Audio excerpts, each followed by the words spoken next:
സല്ലല്ലാഹു അലൈഹി വസല്ലം തങ്ങൾ നൂറാണ് എന്നതുകൊണ്ട് അതിൽ ആർക്കാണ് ഇവിടെ തർക്കമുള്ളത്? ഒരിക്കലും തർക്കില്ല. മലക്കുകൾ നൂറാണ്, മലക്കുകൾ നൂറുകളാണ്. അവർക്ക് നിഴലുള്ളതായി കാണാം.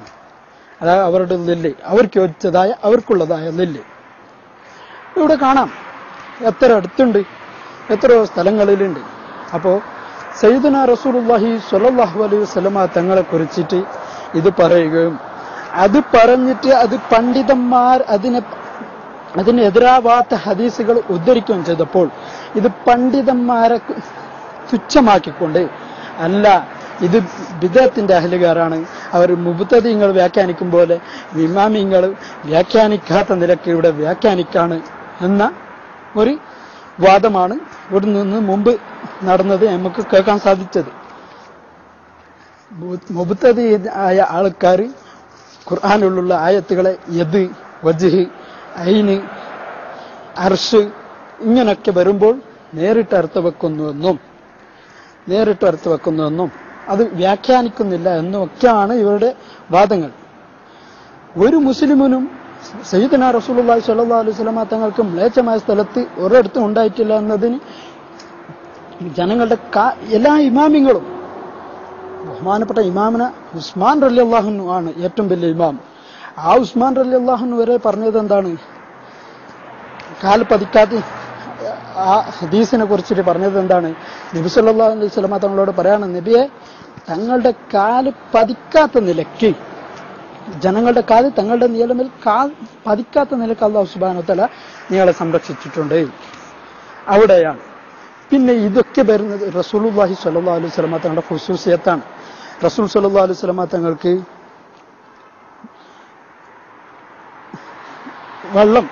കയ്യിൽ നിന്ന് വെള്ളം പുറപ്പെടുവിച്ചു.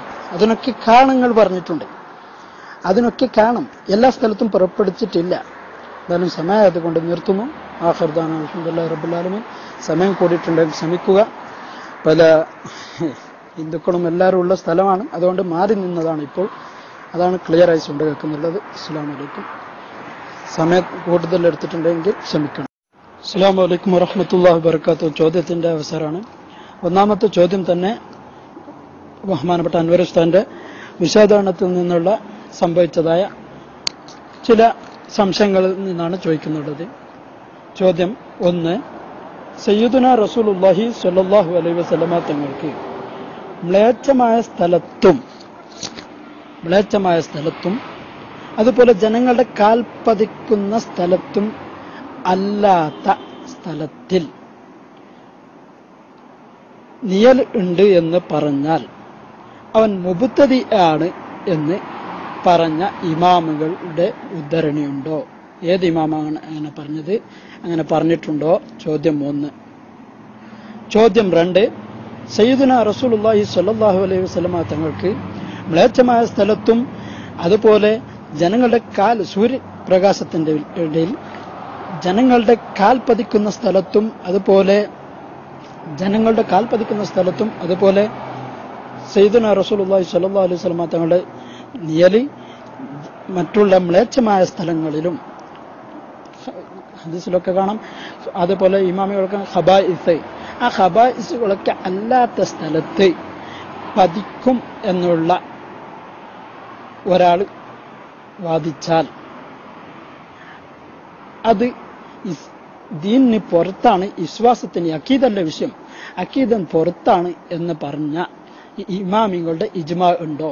ഇമാമിങ്ങളുടെ ഇജ്മാ ഉള്ള കാര്യമാണോ ഈ ചോദിച്ചത്? ആണെങ്കിൽ യെസ്, അല്ലെങ്കിൽ നോ. 2 ചോദ്യമാണ് ചോദിച്ചത്. ഇൻഷാ അല്ലാഹ് ഉസ്താദ് അതിന് വ്യക്തമായ മറുപടി തരുമെന്ന് പ്രതീക്ഷിക്കുന്നു. റബ്ബ് സുബ്ഹാനഹു വ തആല ഹക്ക് മനസ്സിലാക്കാൻ തൗഫീഖ് നൽകട്ടെ. 2 ചോദ്യമാണ് ആദ്യത്തെ മിനിറ്റിൽ. ഇനി എനിക്ക് 9 അവസരം ബാക്കിയുണ്ട്. വലൈക്കും അസ്സലാം വറഹ്മത്തുള്ളാഹി വബറകാതുഹു. സാജിസ്താദെ, നിങ്ങള് വിഷയത്തിൽ നിൽക്കി. ഇപ്പൊ നമ്മളെ ചർച്ച റസൂലുള്ളാഹിക്ക് നിഴലുണ്ടോ ഇല്ലേന്നാണ്. ഒരിക്കലും നിഴലില്ല എന്നാണ് ഞാൻ വാദിച്ചത്. അതേസമയം എവിടേക്കോ നിഴലുണ്ടായിട്ടുണ്ട് എന്നാണ് നിങ്ങളെ വാദം. നിഴലുണ്ടോ ഇല്ലേ ഇതാണ് ഇപ്പൊ ചർച്ച. നിഴലുണ്ട് എന്ന് ഒരുത്തൻ വാദിച്ചാൽ അയാൾ പുത്തൻവാദിയാകുമോ എന്നാണ് നിങ്ങളെ ഒന്നാമത്തെ ചോദ്യം. പിന്നെ രണ്ടാമത്തെ ചോദ്യം അതേപോലുള്ളൊരു ചോദ്യം. ഇത് രണ്ടും വിഷയത്തിന്റെ പുറത്താണ്. പുത്തൻവാദിയാകും എന്നുള്ളതാണ്, അതൊക്കെ നമുക്ക് പിന്നെ പറയാം. അതിന്റെ നിയമങ്ങളും പറയാം. പക്ഷെ ഇപ്പം നീയലുണ്ടോ ഇല്ലേ എന്നതാണല്ലോ നമ്മൾ ചർച്ച. അതുകൊണ്ട് നിങ്ങൾ ഇപ്പം ചോദിച്ച രണ്ട് ചോദ്യവും വിഷയത്തിന്റെ പുറത്താണ്. നിങ്ങളെ വാദം നീയലുണ്ടെന്ന് വാദിച്ചാൽ അവൻ പുത്തൻവാദിയാകുമോ, നിങ്ങൾ പുത്തൻവാദി ആയിക്കണോ എന്നുള്ളൊരു പേടി വരികയാണ് ഇപ്പൊ നിങ്ങൾക്ക്. അത് ഞങ്ങൾ ഇതിന്റെ പിറകെ പറഞ്ഞുതരാം. നിങ്ങളിത് സുബൂത്താക്കുമ്പോൾ അതിനനുസരിച്ച് ഞങ്ങൾ പറഞ്ഞുതരാം. ഇപ്പം വിഷയം നീയലുണ്ടോ ഇല്ലേ എന്നുള്ളതാണ്. അതുകൊണ്ട് രണ്ട് ചോദ്യവും പടിക്ക് പുറത്താണ്. നീയൽ ഉണ്ടെന്ന് വാദിച്ചാൽ അവൻ പുത്തൻവാദിയാകുമോ ഇല്ലേ എന്നല്ല ഇപ്പൊ നമ്മളെ തർക്കം. ഇപ്പോൾ നീയലുണ്ടോ ഇല്ലേ എന്നതാണ് വിഷയം മനസ്സിലാക്കണം. നിങ്ങൾ പുത്തൻവാദി ആയിട്ടുണ്ടോ ഇല്ലേ, ഈ വാദമുള്ളവരൊക്കെ അങ്ങനെ ആണോ അല്ലേ, ഇജ്മാ എങ്ങനെ ഉണ്ട്, ഒക്കെ ഇൻഷാ അല്ലാഹ് പിറകെ നന്നായി പഠിപ്പിക്കുന്നുണ്ട്. അത് ഒരുങ്ങിയിട്ടാ നിൽക്കുന്നത്. ഇപ്പം വിഷയം നീയലുണ്ടോ ഇല്ലേ എന്നാണ്. അതുകൊണ്ട് ചോദ്യം നമ്മുടെ വിഷയത്തിലല്ല, വിഷയത്തിന്റെ പുറത്താണ്. അടുത്ത് ചോദിച്ചോളൂ. സാധാരണ ഒരു അടവുണ്ട് മുജാഹിദുകൾ, ആ അടവ് ഒന്നും വീട് നടക്കൂല അൻവർ ഉസ്താദെ. വിഷയത്തിന്റെ പുറത്താണെങ്കിൽ പിന്നെ എന്തിനാ പിന്നെ വിഷയാവതരണത്തിൽ വിദ്യാർത്ഥാണെന്ന് പറഞ്ഞത്? വിഷയാവതരണം എന്താ നടത്തേണ്ടത്? വിഷയത്തിലുള്ള കാര്യമല്ലേ. പിന്നെ എന്തിനാണ് ബിദഅത്ത് എന്ന് കൊണ്ടുവന്ന് കുടുങ്ങിയിട്ടാകുമ്പോ അപ്പൊ വിഷയത്തിന് പുറത്ത് പിന്നെ പുത്തൻവാദികളാണോ എന്നുള്ള സംശയമുണ്ട്. ആ സംശയം നിങ്ങൾക്കാണ് ഉള്ളത്. ഇൻഷാ അല്ലാഹ് അടുത്ത ചോദ്യങ്ങളിൽ നിങ്ങൾക്കും വരും. അടുത്ത ചോദ്യങ്ങളിൽ നിങ്ങളുടെ ചോദ്യം വരുമ്പോ ഞാൻ പറഞ്ഞുതരാം പടിക്ക് പുറത്താണോ അല്ലേന്ന്. ഞാൻ ഇപ്പൊ പറഞ്ഞുള്ളത് നീയലുണ്ടോ ഇല്ല എന്നുള്ള നിങ്ങളുടെ വാദം ഇമാമിങ്ങളുടെ കൗലിനെ കുറിച്ചിട്ടാണ് നിങ്ങളുടെ പറഞ്ഞത്. ഇവിടെ മുമ്പൊക്കെ നിങ്ങളിവിടെ പ്രചരിപ്പിച്ചതും പേരോട് ഉസ്താദിനെതിരൊക്കെ പ്രചരിപ്പിച്ചതും ആ വിഷയത്തിനാണ് സംവാദം വന്നത്. ആ സംവാദം വന്നപ്പോ ഇപ്പൊ ബിദ്അത്ത് ആണോ അല്ലേ ഒരു യെസ് ഓർ നോ ഒരു പറയാൻ നിങ്ങൾക്ക് കഴിയുന്നില്ല. പടിക്ക് പുറത്താണ് അല്ല പടിന്റെ അകത്താണ്. ഉസ്താദെ വെറുതെ സമയം കളയാനാണെങ്കിൽ ഉദ്ദേശിക്കുകയാണെങ്കിൽ അത് നടക്കൂല. രണ്ടാമത്തത് നിയൽ ഉണ്ട് എന്ന് നിയലില്ല എന്ന് തീരെ വാദിക്കുന്നതാണെങ്കിൽ ഇജ്മാവ് വേണം. നിയൽ ഉണ്ടോ ഇല്ല എന്നതാണ് തന്നെ ചർച്ച. ഇജ്മാവ് കിട്ടിയാൽ പിന്നെ നിയൽ ഇല്ല എന്നായി, തീരെ നിയലില്ലാന്ന്. ഇജ്മാവ് ഉണ്ട് എന്നായെങ്കിൽ പിന്നെ തീരെ ഇജ്മാവ് ഉണ്ട് എന്നായെങ്കിൽ തീരെ ഇജ്മാവ് ഉണ്ട് എന്നായെങ്കിൽ നിയലില്ലാന്നും, ഇജ്മാവ് ഇല്ലെങ്കിൽ നിയൽ ഉണ്ടാവാമെന്നും ആയി. അത് തന്നെയാണ്. അത് പുറത്താക്കാനുള്ള ശ്രമം ഇവിടെ നടക്കൂല ഉസ്താദെ, ഒരിക്കലും നടക്കൂല. രണ്ട് ചോദ്യത്തോടു കൂടെ മൂന്നാമത്തെ ചോദ്യം കൂടി ഞാൻ ചോദിക്കാൻ പോവാണ്. ബഹുമാനപ്പെട്ട ഇമാമിങ്ങൾ ഈ ഹദീസ് റസൂൽ സല്ലല്ലാഹു അലൈഹി വസല്ലമ തങ്ങളുടെ ഹദീസുകൾ വന്നിട്ടുണ്ട്. ആ ഹദീസുകളെ അടിസ്ഥാനത്തിൽ ഇങ്ങനെ തന്നെ വ്യാഖ്യാനിക്കണം, അതിന്റെ അപ്പുറം വ്യാഖ്യാനിക്കരുത് എന്ന് പറഞ്ഞിട്ടുണ്ടോ? ലില്ല് എന്നതിന് ഇത് നേരെ അർത്ഥം വെക്കാതെ ഇങ്ങനെ തന്നെ വ്യാഖ്യാനിക്കണം എന്ന് പറഞ്ഞതുണ്ടോ? ഉണ്ടെങ്കിൽ ഉണ്ട്, ഇല്ലെങ്കിൽ ഇല്ല. Yes or no. സാദി, നിങ്ങൾക്ക് വിഷയം മനസ്സിലായില്ല. ഞാൻ എന്റെ വിഷയാവതരണത്തിൽ പറഞ്ഞത് തങ്ങൾക്ക് നീയലുണ്ടായിരുന്നു എന്ന് വാദിച്ചത് പുത്തൻവാദികളാണ് ആ വാദത്തിന് തുടക്കട്ടത് എന്നാ. അതാ ഞാൻ പറഞ്ഞത്. അപ്പം പുത്തൻവാദികൾ മുമ്പേ മുജാഹിദുകളായ ആളുകളാണ് ഈ വാദത്തിന് തുടക്കട്ടത്, വാദം വാദിച്ചു. അതാണ് ഇനി നിങ്ങൾ അപ്പൊ ഞാൻ പറഞ്ഞ് മനസ്സിലാക്കണം. പുത്തൻവാദികളാണ് ആ വാദം ഈ ലോകത്തേക്ക് പുറപ്പെടുവിച്ചത് എന്നാണ് ഞാൻ പറഞ്ഞത്. അപ്പൊ എന്റെ വാദം ഞാൻ പറഞ്ഞത് എന്താ നിങ്ങൾ മനസ്സിലാക്കിയ. പിന്നെ ഇപ്പൊ നമ്മൾ അടുത്ത ചോദ്യം, ഒരു ഹദീസ് പറഞ്ഞു, ഈ ഹദീസ് ആ ഇഷാറത്ത് കൊടുക്കാൻ മടങ്ങി മനസ്സിലായിട്ടില്ല. ഈ ഹദീസ് എന്ന് പറഞ്ഞിട്ടുള്ള ഇഷാറത്ത് കൊടുക്കാൻ മനസ്സിലായിട്ടില്ല. അതുകൊണ്ട് ഏതാ ഹദീസ് നിങ്ങൾ പറയണം, എന്താ നിങ്ങളുടെ ഉദ്ദേശം എന്ന് പറയണം. അപ്പോഴല്ലേ മറുപടി പറഞ്ഞിട്ടുള്ളൂ. ഈ ഹദീസ് എന്നുള്ള ഹദീസ് നിങ്ങൾ പറഞ്ഞിട്ടില്ല. അതുകൊണ്ട് ആ ചോദ്യമായിട്ടില്ല. അപ്പൊ ഞാൻ നേരത്തെ പറഞ്ഞത് പിന്നെ നിങ്ങൾ ചോദിച്ചത് പുത്തൻവാദി ആകോ ഇല്ലെന്നാണ് നിങ്ങൾക്ക് അറിയേണ്ടതെന്ന് ചോദിച്ചാൽ, റസൂലുള്ളാഹി സ്വല്ലല്ലാഹു അലൈഹി വസല്ലമ തങ്ങൾക്ക് നിയലുണ്ടായിരുന്നു, ഇടക്ക് നിയലുണ്ടായിരുന്നു എന്നൊരുത്തന് വാദിക്കുന്നുവെങ്കിൽ അവൻ തീർത്തും പുത്തൻവാദിയാകുന്നു, യാതൊരു സംശയവുമില്ല. ഇജ്മാ ആണോ നിങ്ങൾക്ക് അവിടുത്തെ ഇജ്മാ മനസ്സിലായിട്ടില്ല എന്നേ ഞാനിപ്പോ പറയുന്നുള്ളൂ. വീണ്ടും ചോദിച്ചോളൂ, അപ്പോൾ ഇൻഷാ അല്ലാഹ് പഠിപ്പിച്ചു തരാം. നിങ്ങളിപ്പോ അവസാനം ഇട്ട് 1:19 വെറും 10 സെക്കൻഡ് മാത്രം ഡൗൺലോഡ് ആകുന്നുള്ളൂ. റീപീറ്റ് പറയുക. അദ്ദേഹം റീപീറ്റ് പറഞ്ഞാൽ അതന്നെ കനോട്ട് ലോഡ്. അദ്ദേഹം റീപീറ്റ് പറഞ്ഞാൽ നിങ്ങൾ എന്ത് ചെയ്യാം, അതിനൊക്കെ രണ്ടിൽ തന്നെ കൂട്ടണം, കൂടുതൽ കൂട്ടാൻ പാടില്ല. അതെ, ഞാൻ എന്റെ വിഷയാവതരണത്തിൽ പറഞ്ഞത് റസൂലുള്ളാഹിക്ക് നിയലുണ്ട് എന്ന് വാദിച്ചത് പുത്തൻവാദികളാണ് എന്നാണ്. തങ്ങൾക്ക് നിയലുണ്ട് എന്ന് വാദിക്കുന്നത് അങ്ങനത്തെ വാദിച്ചവൻ മുബ്തദിയാകുമോ അല്ലയോ എന്ന ചർച്ചയിലല്ല ഞാൻ പോയത്. അതാകോ ഇല്ലേ എന്നുള്ളത് എനിക്ക് വ്യക്തമായ കാഴ്ചപ്പാടിന് പറയാം. പക്ഷെ ഞാൻ പറഞ്ഞത് പുത്തൻവാദികളാണ് ആ വാദം ഉന്നയിച്ചത് എന്ന്. പിന്നെ നിങ്ങളെ മൂന്നാമത്തെ ചോദ്യം, ഈ ഹദീസിന് നിയലി നടത്താൻ വെക്കാൻ പറ്റുള്ളൂ, അതിനെ എങ്ങനെ വ്യാഖ്യാനിക്കണം എന്ന് ആരെങ്കിലും പറഞ്ഞിട്ടുണ്ടോ എന്നാണ്. ഈ ഹദീസ് എന്നതിന്റെ ആ ഇഷാറത്ത് എവിടേക്കാണ് മടങ്ങിയത് എന്ന് വ്യക്തമല്ല. അത് ഈ ഇഷാറത്ത് ഈ എന്ന് പറഞ്ഞൊരു കാര്യം ബോധ്യപ്പെടില്ല, ഹദീസ് പറയണം. ഇത് ഒരുമാതിരി സക്കരിയ സ്വാലയും മറ്റു കൂട്ടരും മുജാഹിദുകൾ പറയുന്ന ഒരു ശൈലിയായി പോയല്ലോ ഉസ്താദേ. അതായത് നമ്മൾ ഔലിയാക്കന്മാരോട് തേടുന്നതിന് ശിർക്കാണെന്ന് പറയും, തേടിയാണ് നമ്മൾ ഇന്ന ആള് മുശ്രിക്കുന്നൊന്നും പറയില്ല എന്ന് പറഞ്ഞ ശൈലിയായി പോയല്ലോ ഉസ്താദേ. മുബ്തദിയാണ് എന്ന് അവർ മുബ്തദികളാണ് എന്ന് പറയുമ്പോൾ ഈ വാദം നമ്മൾ ഇവിടെ പറഞ്ഞു. ഇങ്ങനെ ഒരു വാദം മുബ്തദികൾ പറഞ്ഞ വാദം എന്താണെന്ന് ഞാൻ പറയാം. തീരെ എല്ലായിടത്തും ഉണ്ട് എന്നുള്ള വാദക്കാരാണ് മുബ്തദികൾ. മുബ്തദികളുടെ വാദം ഞാൻ മൊത്തം നിങ്ങൾക്ക് പോസ്റ്റ് ചെയ്ത് തരാം. എന്താണ് മുബ്തദികൾ പറയുന്നത് മൊത്തം പോസ്റ്റ് ചെയ്ത് തരാം. വേണമെങ്കിൽ നിങ്ങൾ ചോദിച്ചോളൂ, പോസ്റ്റ് ചെയ്ത് തരാം. എന്റെ ചോദ്യം അതല്ല. നിങ്ങൾ ബിദ്അത്തിന്റെ അയൽക്കാരിൽപ്പെട്ടവരാണെന്ന് പറഞ്ഞല്ലോ. ഇത് ബിദ്അത്തിന്റെ അയൽക്കാരിൽപ്പെട്ടവരാണ് എന്ന് പറഞ്ഞതായിട്ട് ഇമാമിങ്ങൾ പറഞ്ഞിട്ടുണ്ടോ? ഉണ്ടെങ്കിൽ യെസ്, അല്ലെങ്കിൽ നോ. പിന്നെ എനിക്ക് ഒരു കാഴ്ചപ്പാടുണ്ട്. നിങ്ങളെ കാഴ്ചപ്പാട് നിങ്ങളുടെ വീട്ടിൽ തന്നെ വെക്കുക, അല്ലെങ്കിൽ നിങ്ങളുടെ ആൾക്കാരുടെ അടുത്ത് വെക്കുക. നമ്മൾക്കിവിടെ വേണ്ടത് പ്രമാണങ്ങളാണ്. ആ പ്രമാണങ്ങളുടെ അടിസ്ഥാനത്തിൽ പറയാ ബഹുമാനപ്പെട്ട അൻവർ ഉസ്താദെ. ഇനി ഇല്ലെങ്കിൽ ഇങ്ങനെ ഒരു അത് വേറെ പുത്തനവാദികളാണ്, ഇത് വേറെ പുത്തനവാദികളാണ് എന്ന നിലക്കാണോ? എന്തായാലും ഒന്നാമത്തെ ചോദ്യത്തിൽ നിന്ന് നിങ്ങൾക്ക് പുത്തൻവാദിയാണ് എന്ന് നമ്മളെ ഇതുവരെ പുറത്ത് പ്രചരിപ്പിച്ച് നവവഹാബികളാണ് എന്ന് പറഞ്ഞ് പ്രചരിപ്പിച്ചത് ഇവിടെ നടക്കൂല എന്ന് മനസ്സിലായി. അൽഹംദുലില്ലാ. ഇനി ചോദ്യം 2 ഇനി വരട്ടെ, ചോദ്യം 3 വരട്ടെ. ബിദ്അത്ത് എന്നുള്ളതിനെ വിട്ടിട്ടില്ല. അത് ഒന്നാമത്തെ ചോദ്യം വിട്ടിട്ട് തന്നെ ഇല്ല. അത് നിങ്ങൾ വ്യക്തമാക്കി പറയാ. നിങ്ങളെ കാഴ്ചപ്പാട് അവിടെ തന്നെ വെക്കുക, നിങ്ങളെ കാഴ്ചപ്പാട് അവിടെ തന്നെ വെക്കുക. ചോദ്യം 3 കൂടെ 4ാമത്തെ ചോദ്യം കൂടി ഞാൻ ചോദിക്കുന്നു. ലില്ലി എന്ന പദം സയ്യിദുനാ റസൂലുള്ളാഹി സ്വല്ലല്ലാഹു അലൈഹി വസല്ലമ തങ്ങളേക്ക് ചേർത്തുകൊണ്ട് അത് മുത്തശാബിഹത്തായ ലഫ്ളാണോ? നിങ്ങൾ മുജാഹിദികൾ വ്യാഖ്യാനിക്കും പോലെ വ്യാഖ്യാനിക്കുന്നു എന്ന് പറയുന്നു, നേരെ അർത്ഥം വെക്കും പോലെ. ഇത് മുത്തശാബിഹത്തായ ലഫ്ളാണോ റസൂലുള്ളാഹി സ്വല്ലല്ലാഹു അലൈഹി വസല്ലം തങ്ങളെയൊക്കെ ചേർത്തിട്ട്? ചോദ്യം. പിന്നെ അപ്പോ ഏതായാലും വിഷയം മനസ്സിലായി. വഹാബികൾക്ക് നിബിതങ്ങൾക്ക് എപ്പോഴും നീരുണ്ട് എന്നുള്ള വാദമുണ്ട് എന്ന് ഇപ്പൊ നിങ്ങൾ സമ്മതിച്ചു. ആ വഹാബി വാദത്തിലേക്ക് ഭാഗികമായി നിങ്ങൾ എത്തിയിട്ടുണ്ട് എന്നിപ്പം മനസ്സിലായി. അപ്പം ഇപ്പൊ നിങ്ങൾ വാദിച്ചൊരു വാദം, അഥവാ സൂര്യപ്രകാശം ചന്ദ്രപ്രകാശം എന്നല്ല, പിന്നെ മനുഷ്യന്മാരെ ജനങ്ങളെ കാല് പതിയാത്ത സ്ഥലം, ജനങ്ങളെ കാല് പതിയുന്ന സ്ഥലമാണ് ഈ ഭൂമി പറഞ്ഞാല്. ജനങ്ങളെ കാല് പതിയാത്ത സ്ഥലം, അത് ഏതാണ് ആ സ്ഥലം എന്നാവോ? ഈ ചന്ദ്രനും ഇപ്പൊ ജനങ്ങളെ കാലുത്തിക്കണ്. ജനങ്ങളെ കാല് പതിയുന്ന സ്ഥലമാണ് ഈ ഭൂമി. അപ്പൊ നിങ്ങളെ ഈ വാദം ശരിക്ക് തീർത്തും പുത്തൻവാദാണ്. ഈ വാദം വാദിച്ചോ അവൻ മുജാഹിദിനെ പോലെ മുബ്തദിയാകുന്നു, ലാ ശക്ക ഫീഹി അൽഫമറ. നിങ്ങൾക്ക് അവിടെ തർത്ത് പറയണമെങ്കിൽ നിങ്ങൾക്ക് മുജാഹിദ് എന്നുള്ള തീർത്ത് സ്വരിഹ നിങ്ങൾക്ക് പറഞ്ഞു തരണമെങ്കിൽ നമ്മൾ പറഞ്ഞു തന്നെ. അപ്പൊ തീർത്തും നിങ്ങൾ മുജാഹിദാകുന്നു. പിന്നെ മുത്തശാബിഹാണോ? നിങ്ങൾക്ക് മുത്തശാബിഹല്ല. ലില്ലി എന്നുള്ളത് മുത്തശാബിഹല്ല, മുത്തശാബിഹിന്റെ മാന തിരിയാത്തോണ്ട്.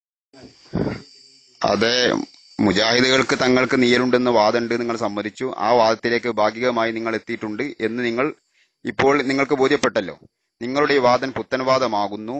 ഈ വാദം വാദിക്കുന്നവന് മുബ്തദിയാകുന്നു, സംശയമില്ല. ലില്ലി എന്നത് മുത്തശാബിഹല്ല.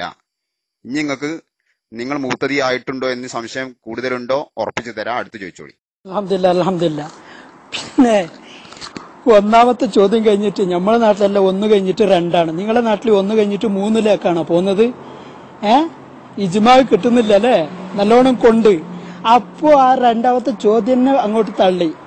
1 കഴിഞ്ഞിട്ട് 3. പിന്നെ 3ാമത്തെ ഹദീസ് ഏതാണെന്ന് ഹദീസ് കൊടുത്തിട്ടുണ്ട്, അത് നോക്കാം. പിന്നെ അൻവർ ഉസ്താദെ കുറെ ഗവേഷണം എത്തി. മുജാഹിദുകൾക്ക് ഒന്നിനും വിശ്വാസം ഇല്ലാന്ന്. അത് നമുക്ക് തീർച്ചയായിട്ടല്ലേ, ഉറപ്പല്ലേ? പിന്നെ അൻവർ ഉസ്താദെ കുറച്ചൊക്കെ ഒരു നോളജ് ഉണ്ടാവണം. അല്ലെങ്കിൽ അടുത്ത് പറഞ്ഞു തന്ന ആളെ കുഴപ്പമാണോ എന്നറിയില്ല. നിങ്ങളുടെ അടുത്ത് പറഞ്ഞു തന്ന ആളെ കുഴപ്പമാണോ എന്നറിയില്ല. നബി സല്ലല്ലാഹു അലൈഹി വസല്ലം തങ്ങളെ കാൽ പതിയുന്ന സ്ഥലത്ത്, കാൽ പതിയുന്നവരാണ് ഭൂമിയിൽ. ആ സ്ഥലം എപ്പോഴും കാൽ പതിയുവോ? റസൂലുള്ളാഹി സ്വല്ലല്ലാഹു അലൈഹി വസല്ലം തങ്ങൾ നടക്കുമ്പോൾ വൈദാ മഷ എന്നാണ്. മഷ നടക്കുമ്പോൾ, റസൂൽ സല്ലല്ലാഹു അലൈഹി വസല്ലം വരുമ്പോൾ, റസൂൽ സല്ലല്ലാഹു അലൈഹി വസല്ലം നടക്കുന്ന നിലക്ക് ആ സമയത്ത് ഉണ്ടാവില്ല. അപ്പൊ ഭൂമിയിൽ എവിടെയാണ് ഇത് നടക്കുന്നത്? എവിടെയാണ്? ഇമാതിരി ഒരു തീരെ ഒരു അന്തമില്ലാത്ത ചോദ്യം വേണം. പിന്നെ കുറെ വ്യാഖ്യാനിച്ച് നിങ്ങൾ മുജാഹിദാണ്. നിങ്ങളെ സ്വന്തം അഭിപ്രായം അവിടെ തന്നെ വെക്കുക. ചോദ്യത്തിന്റെ മറുപടി വരിക, ഇമാമിങ്ങളുടെ ഉദ്ധരണി തരുക. മുബ്തദിയാണ് എന്ന് പറയുന്നത്, ഈ വാദം വാദിച്ചാൽ മുബ്തദിയാണ് എന്ന് പറഞ്ഞവരുടെ ഇത് തെളിവ് കൊണ്ടുവരാം. അല്ലെങ്കിൽ ഇല്ല എന്ന് പറയാം. ഞാൻ പറഞ്ഞത് തെറ്റാണെന്ന് പറയാം. ആദ്യം പറഞ്ഞത് കളവാണ് അത് തന്നെ പറയാം വിശദാനത്തിൽ. ആദ്യ വിഷയത്തിന് പുറത്തായി ഇപ്പൊ അകത്തന്നെ കൊണ്ടുവന്ന് വീണ്ടും. എന്നിട്ട് രണ്ടാമത്തെ ചോദ്യം തന്നെ കാണുന്നില്ല മൂപ്പര്. ഇനി ലില്ല് എന്നുള്ളത് മുത്തശാബിഹത്ത് എന്താണെന്ന് തിരിഞ്ഞിട്ടില്ല. തിരിഞ്ഞാതെ അത് നിങ്ങളെ കൊണ്ട് പറയിച്ചതാണ്. അടുത്ത ചോദ്യത്തിൽ വരട്ടെ നിങ്ങളത്. അതുകൊണ്ട് ഇപ്പോൾ തന്നെ പറയിച്ചു വെച്ചതാ. ഈ ക്ലിപ്പ് വേണം. ഇനി ചോദ്യം 5. സമയം കഴിഞ്ഞു. നിങ്ങൾ ഒരു ഒറ്റ ചോദ്യത്തിനും മറുപടി പറഞ്ഞില്ല. ചോദ്യം 5ആയി. ഒന്ന് പറഞ്ഞ് ലില്ലില്ലാന്ന്. അത് ഇൻഷാല്ലാഹ് ആവശ്യമുണ്ട്. ഏതായാലും ഇപ്പൊ ചോദ്യം ഉണ്ടായിട്ടില്ല. പിന്നെ കാല് പതിഞ്ഞപ്പം നിങ്ങളെ നെഞ്ഞത്ത് നല്ലോണം പതിഞ്ഞിട്ടുണ്ട്. ജനങ്ങളെ കാല് പതിയുന്ന സ്ഥലം എന്ന് പറഞ്ഞ ആളിപ്പം റസൂലുള്ളാന്റെ കാല് പതിനായി. അപ്പൊ റസൂൽ നടക്കുമ്പോ അല്ലാന്ന്. അപ്പൊ റസൂൽ നടക്കണിടക്ക് നിന്നാൽ കുഴങ്ങി. ഭയങ്കര കണ്ടുപിടുത്ത. പിന്നെ മുബത്തദിയ എന്ന് പറഞ്ഞാൽ മാ ഹാലഫ് കിതാബൻ ഔ സുന്നത്തൻ, അതൊക്കെ അതിന്റെ താരീഫാണ്. ഹദീസിൽ സ്ഥിരപ്പെട്ടൊരു വിഷയത്തിനൊക്കെ എതിര് വാദിച്ചാൽ അവൻ വഹാബിയായി. അഷ്അരി മാതൂരിദി അടങ്ങുന്ന സുന്നികൾ, അതാ ഇജ്മാ എന്ന് പറഞ്ഞ മൂല്യരെ. ആ ഇജ്മാ ഇവിടെ ഉണ്ട് കേട്ടോ. ഇന്ന് വരെ മുസ്ലിം ലോകത്ത് നിങ്ങൾക്ക് തെളിയിക്കാൻ പറ്റുമോ? നിങ്ങൾ വാദിച്ചതുപോലൊരു വാദം തങ്ങൾക്ക് നീരുണ്ടെന്ന് വാദിച്ച ഒരൊറ്റ പണ്ഡിതന്റെ പേര് പറയാൻ നിങ്ങൾക്ക് കഴിയില്ല. അതുകൊണ്ട് അത് ഞങ്ങൾ ചോദിക്കുന്നുണ്ട്. അപ്പം അതിനെതിരായി വാദിച്ച നിങ്ങൾ മുബത്തദിയാകുന്നു, സംശയിക്കേണ്ട. ഈ മുബത്തദിയായിട്ടാണ് നിങ്ങൾ കടന്നുറങ്ങാൻ പോകുന്നത്. അതുകൊണ്ട് പിന്നെ മുത്തശാബിഹല്ല തീർത്തും പറയുന്നു. ഇപ്പൊ ചോദ്യം ഉണ്ടായിട്ടില്ല, അതുകൊണ്ട് മറുപടിയുമില്ല. അൻവർ ഉസ്താദേ, ഞാൻ വിചാരിച്ചു നിങ്ങളൊക്കെ എന്തല്ലോ ഭയങ്കര മറുപടിയൊക്കെ കണ്ടുപിടിച്ചിട്ടായിരിക്കും വരാന്ന്. ഇത് നമ്മളെ ചെറിയ മുജാഹിദ് കുട്ടികൾ പറയുന്ന എല്ലാ മറുപടി കണ്ടുപിടിച്ച് വരാണ്. അവരെ സീഡ് കെട്ടി വരാണോ അൻവർ ഉസ്താദേ? എന്നിട്ട് ആ ആരോപണം ഇങ്ങോട്ട് നടത്താം. നേരെ ആരോപണം. അല്ല അൻവർ ഉസ്താദ്, നിങ്ങൾ എന്താ ഇത്ര പൊട്ടനായത്? ഞാൻ ചോദിക്കുന്നത്, പൊട്ടൻ പറഞ്ഞത് ക്ഷമിക്കണം. ഈ വാദം കൊണ്ട് പൊട്ട പോയത്തമാണ് ഇത് നമ്മളെ ഹസനി കേട്ടാൽ, അല്ലെങ്കിൽ അൻവർ കേട്ടാൽ, അൻവർ ഹഫീദ് കേട്ടാൽ തന്നെ നിങ്ങളെ പിന്നെ ഒക്കെ കൂട്ടില്ല. ഞാൻ ഒരു കാര്യം കൂടി വ്യക്തമാക്കി പറയാം. 4 ചോദ്യം നിങ്ങൾ ചോദിച്ചു, അതിൽ ഒറ്റ ഒന്നിന് മറുപടി പറഞ്ഞു. പിന്നെ നബി സല്ലല്ലാഹു അലൈഹി വസല്ലം തങ്ങളുടെ കാല് പതിയാത്തത്, ഞാൻ മോനെ റസൂൽ സല്ലല്ലാഹു അലൈഹി വസല്ലം തങ്ങൾ നടക്കുമ്പോ, അപ്പൊ മൂപ്പർ വരാണ് നടക്കുമ്പോ ഇതാ മസ നടന്നാൽ പറഞ്ഞാൽ പുറത്തിറങ്ങി നടന്നാൽ എന്നാണ് അർത്ഥം. ആ സമയത്താണ് ഒരാളെ കാൽ പതിയുന്നത്. കാൽ പതിയാത്ത നിലക്ക് റസൂൽ സല്ലല്ലാഹു അലൈഹി വസല്ലം തങ്ങളെ സൂക്ഷിച്ചു. അല്ലാത്ത സമയത്ത് റസൂൽ സല്ലല്ലാഹു അലൈഹി വസല്ലം കാൽ പതിയാത്ത സ്ഥലം എത്രയുണ്ട്? എല്ലായിടത്തും റസൂൽ സല്ലല്ലാഹു അലൈഹി വസല്ലം തങ്ങൾ ഇരിക്കുന്നിടത്തൊക്കെ റസൂലുള്ളാന്റെ നിഴലിന്റെ മേൽ കാൽ പതിയോ? ഇതാരാ പഠിപ്പിച്ചത്? പിന്നെ 4 ചോദ്യത്തിന് ഒറ്റ ചോദ്യം ഇല്ലെന്ന് പറഞ്ഞു. പിന്നെ പണ്ഡിതന്മാർ അയക്ക് ഇനി തനി ബാലുശ്ശേരിന്റെ ഒരു ഡയലോഗുണ്ട്. ഈ ഹസ്സനി ചോദിക്കുന്നുണ്ട്. ഹസ്സനി ഉസ്താദ് ചോദിച്ച ആ ചോദ്യം ഞാൻ നിങ്ങളോട് ചോദിക്കാണ്. മുജാഹിദ് ബാലുശ്ശേരിന്റെ വാദമാണ് ഇപ്പൊ നിങ്ങൾ കണ്ടുപിടിച്ചത്. അതായത് നമസ്കാരത്തിന്റെ ശേഷം കുനൂത്ത് എന്ന് പറഞ്ഞിട്ട് അവന് പറയുന്നത്. നമസ്കാര ശേഷത്തിന് കുനൂത്തായ ബിദ്അത്ത്, അതേപോലെ നമസ്കാരത്തിന്റെ ശേഷമുള്ള കുനൂത്തായ സുബഹി നിസ്കാരത്തിന്റെ ശേഷം കുനൂത്തായ ബിദ്അത്ത്, നമസ്കാര ശേഷമുള്ള കൂട്ടുപ്രാർത്ഥനയായ ബിദ്അത്ത്, ഈ ബിദ്അത്തിനൊക്കെ ബഹുമാനപ്പെട്ട ഇമാമിങ്ങൾ ഇബ്നു ഹസൻ ബസറി റളിയല്ലാഹു അൻഹു പറഞ്ഞിട്ടുണ്ട് ഇത് ബിദ്അത്താണ്. അപ്പൊ ചോദ്യം ചോദിക്കുമ്പോൾ അവർ പറയാണ് ഇത് ഇന്ന ബിദ്അത്താണ്, കുല്ലു ബിദ്അത്ത് ആ ബിദ്അത്തിൽ പെടുത്തിയതാണ് എന്ന് പറഞ്ഞിട്ട് ഇങ്ങനെ ഒപ്പിക്കാണ്. നിങ്ങൾക്ക് അതുകൊണ്ട് എന്റെ അടുത്ത് ചോദ്യം വരാതിരിക്കാൻ വേണ്ടിയിട്ട്, മറുപടി പറയാതിരിക്കാൻ വേണ്ടിയിട്ട് പല ശ്രമങ്ങളും നിങ്ങൾ നടത്തുന്നുണ്ട്. എന്തായാലും തെറ്റായി പോയി അൻവർ ഉസ്താദെ. ഞാൻ വിചാരിച്ച പോലത്തെ അൻവർ ഉസ്താദ് അല്ല വന്നത്, ഏതോ ഒരു മുജാഹിദ് വന്നു എന്നാണ് ഞാൻ ചിന്തിച്ചു പോകുന്നത്. മുമ്പിലുള്ളത് ഏതോ മുജാഹിദിനോട് മറുപടി പറയും പോലെ ആയിപ്പോയല്ലോ എന്ന് ആ പറഞ്ഞതിൽ ഖേദമുണ്ട്, വളരെ അധികം ഖേദമുണ്ട്. അതുകൊണ്ട് ഇമാതിരി പൊട്ട ചോദ്യങ്ങളൊക്കെ അവിടെ വെക്കാം. പിന്നെ അതിന് അവർ യോജിപ്പിക്കുമ്പോൾ മൂപ്പർ യോജിപ്പിക്കാം. ബിദ്അത്താണ് ഈ വിഷയത്തിൽ, ബിദ്അത്താണ് ഇത്, ഇത് അങ്ങനെ ആണെങ്കിൽ ആദ്യം ഇത് ബിദ്അത്താണെന്ന് സുബൂത്താക്കണം. ഇത് ബിദ്അത്താണെന്ന് സുബൂത്താക്കാതെ എങ്ങനെയാണ് ബിദ്അത്തിൽ നിങ്ങൾ ഉൾപ്പെടുത്തുക? ആദ്യം പറഞ്ഞ വിഷയത്തിന്റെ പുറത്താണ്. ഇപ്പൊ നല്ലോണം അകത്താക്കിട്ടാകുമ്പോ നല്ലോണം കൊള്ളുന്നുണ്ടല്ലേ? കൊള്ളുന്നുണ്ട്. അൻവർ ഉസ്താദെ ശരിക്കും ശ്രദ്ധിച്ചോളൂ. ഇത് ബിദ്അത്തിൽ പെടുത്തിയാണെങ്കിൽ നിങ്ങൾ ഇത് ബിദ്അത്തിൽ എങ്ങനെയാ പെടുത്തിയത്? ഈ വാദത്തിന് നിങ്ങൾ എങ്ങനെയാ ബിദ്അത്തിൽ പെടുത്തിയതെങ്കിൽ പറയൂ. ഇനി ഇമാമികൾ ചോദ്യം, അത് ആ ചോദ്യാവസരത്തിൽ വരട്ടെ, അപ്പൊ മറുപടി വരും ഇൻഷാ അല്ലാഹ്. അതുകൊണ്ടാണ് 4ാമത്തെ ചോദ്യം ആദ്യം തന്നെ ചോദിച്ചു വെച്ചത്. നിങ്ങൾ അത് കൊണ്ടുവരുമെന്നറിയാം, അത് ഞാൻ കൊണ്ടുവരിക്കാം. അതിനു വേണ്ടി തന്നെയാണ്. അനസെ, ഇത് എന്റെ 5ാമത്തെ അവസരത്തിൽ കൂടി കൂട്ടണം ഇൻഷാ അല്ലാഹ്. അടുത്ത അവസരത്തിൽ ഞാൻ വെറും അതിന്റെ മാത്രം ചോദ്യം ചോദിക്കാം.